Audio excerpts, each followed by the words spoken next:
What's cracking, YouTube family? It's your baby mama's favorite cousin T-Taw. And today I wanted to relate a conversation that started during one of Ron Will's famous webinars, which I highly recommend to those who can attend. But this conversation took place, and the Master Teacher BGS Itmore and I were having a discussion regarding leadership and how different people from different backgrounds, leadership styles vary. And I had to think about this one component of the conversation that we came to, because first we went over, okay, well, what does mainstream leadership look like? When we talk about mainstream, of course, we're talking about leadership from the Western business leader, capitalist, however you want to frame it, style or viewpoint looks like. And it sort of looks like this. There are three ways to make a living in this business. Be first, be smarter, or cheat. Then we went over how women tend to manage dynamics. Basically, the simple statement is that women lead by committee.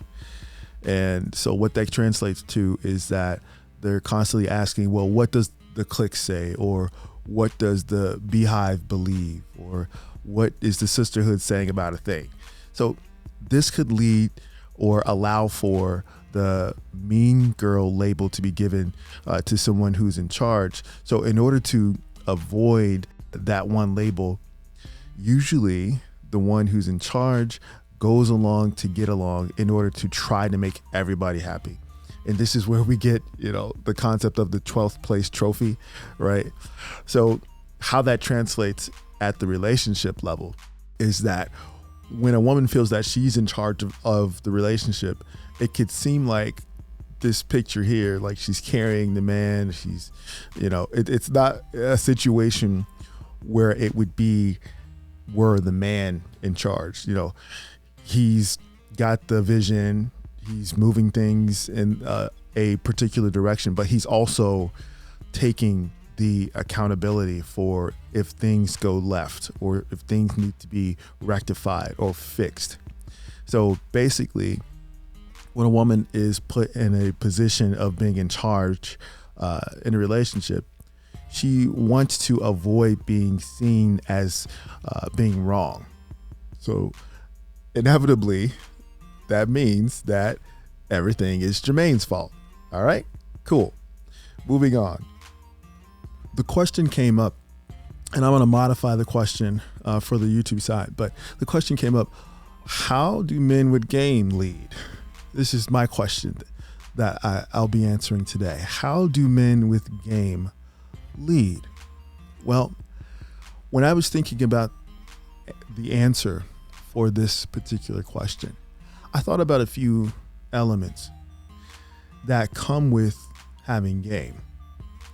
And I want to show you a few sort of proofs that came to mind while I was formulating my response to this particular question. Here's the first one. If you keep it real with me, I'll keep it real with you. Now, of course, those who are familiar with the central maxim of game know that the most important aspect of this dynamic is to keep it real. Be authentic in all of your dealings. As a matter of fact, it permeates the culture, right? If you keep it real with me, I'll keep it real with you. So that's one element. Here's another. To answer your question, what I'm trying to do is be righteous. And when I say righteous, I don't mean God, God righteous. I mean, just when I wake up, I know I was honest to myself.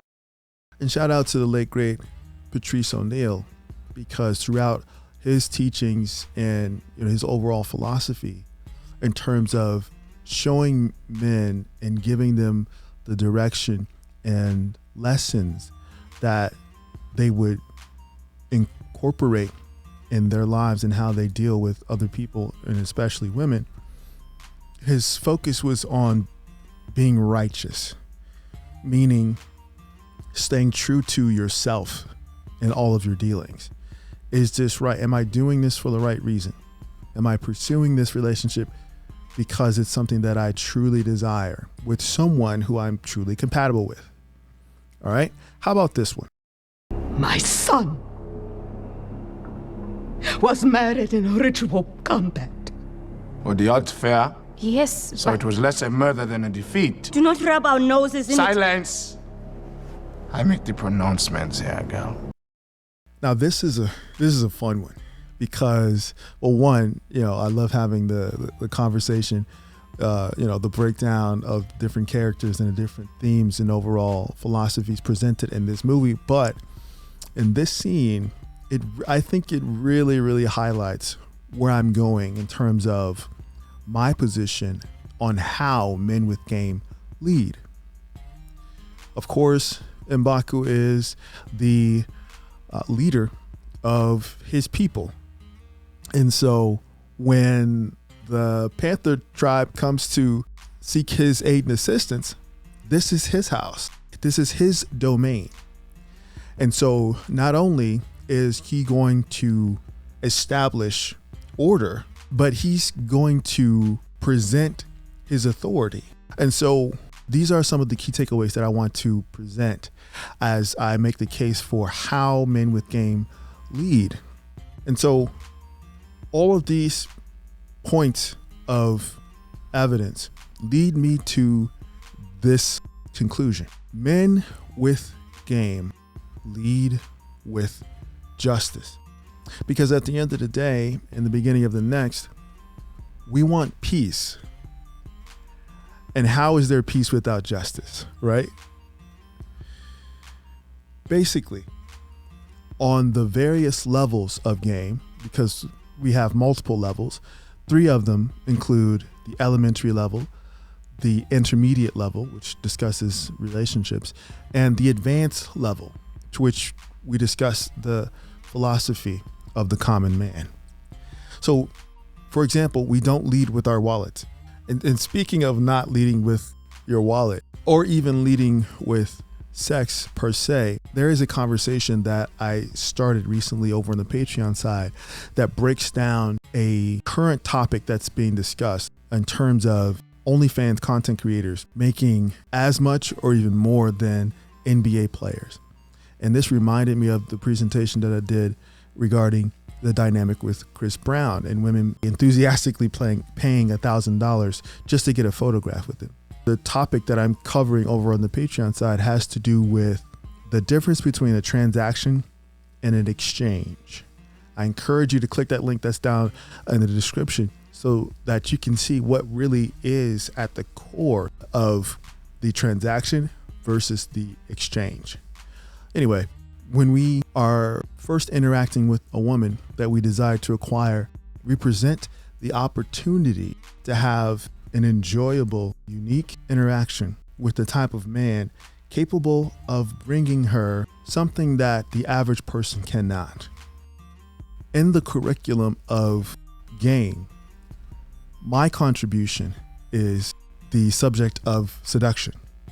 And so from the perspective of a seducer, what a seducer does is spark attraction and then deliver satisfaction. Let me know what you think and down in the comments below. And remember to like, share, and subscribe. And as always, this is your man Cousin T, aka the Alpha Wingman, saying, stay sharp and mission focused. Later.